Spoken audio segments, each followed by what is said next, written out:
आए हुए आप जो मूल जनजाति है, जो भारत की असली जनजाति है, ये जो संथाल समाज है, उनको प्रणाम।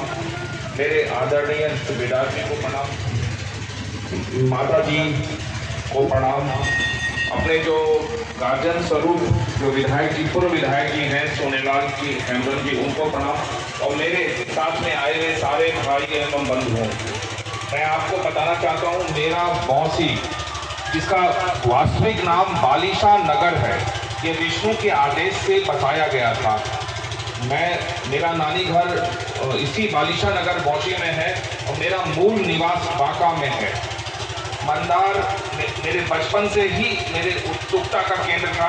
बाल्यकाल से, बचपन से ही हम यहाँ आते खेलते रहते थे, तो यहाँ के बारे में जानकारी धीरे धीरे मुझे पुरानों से मिलती थी कि मंदार कितना पुराना है।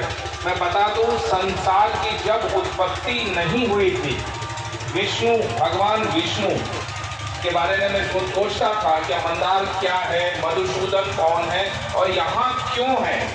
तो इसी के दरमियान में जो मुझे पता चला, संसार की उत्पत्ति नहीं हुई थी।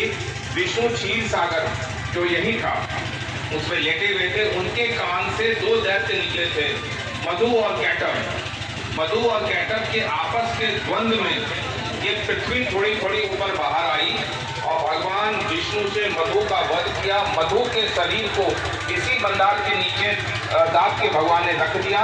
कैटब के शरीर को जैठौर के नीचे रखा गया और उसको वर देने के लिए विष्णु का नाम उसी के वध के बाद मधुसूदन पड़ा। आप ये जाने क्या, ये आदि पुरुष जो स्वयं विष्णु है वो इस मंदार में वास करते हैं और उसी के लिए ये मधुसूदन पहले मंदार के शिखर पे थे। कालांतर में अलग अलग देवी देवताएं आते गए और यहाँ रह गए। ये पूर्ण रूप से देव भूमि है, इसमें कोई भी अशक्तता नहीं है। अभी हमने पुराणों में लिखा था कि विष्णु के हाथ का पांचजन्य शंख मंदार में सुरक्षित रखा गया है। 2008 में ऊपर में कुंड है जिसका नाम शंख कुंड है, उसकी खुदाई कराए थे तो 5.5 फीट का शंख है। हम देखे थे, बौंसी के लोग भी देखे थे। उसके बगल में एक और कुंड है जिसका नाम सीता कुंड है, कभी वो चक्रावत कुंड था। उसमें ये कहा गया है कि विष्णु शेष सैया पे आंशिक रूप से लेटे रहते हैं। बख्तियार खिलजी इस मंदार पर हमला करके 900 साल पहले यहाँ सबको नष्ट किया था। जब मैंने खुदाई की तो देखा उसका कुंड का जो स्वरूप है वो वैसा ही है जैसे विष्णु का एक तरफ सर हो, एक तरफ पैर हो, विष्णु लेटे हुए हैं और पूरा पहाड़ ठोस ग्रेनाइट का बना है। केवल वही कुंड है जिसके नीचे से जल रिसता रहता है, यानी आज हम साफ कराते थे, दूसरे दिन एक हाथ पानी चढ़ जाता था। तपती जेठ के मौसम में भी वो पानी छोड़ता था। ये सत्य है। उसके ऊपर आकाश गंगा है, उसके बारे में भी पुराणों में वर्णन है। इसके ऊपर आपको सौभाग्य कुंड है, उसके बारे में वर्णन है। महादेव कालांतर में सतयुग में 2 बार मंदार आके लंबे काल तक वास किए थे।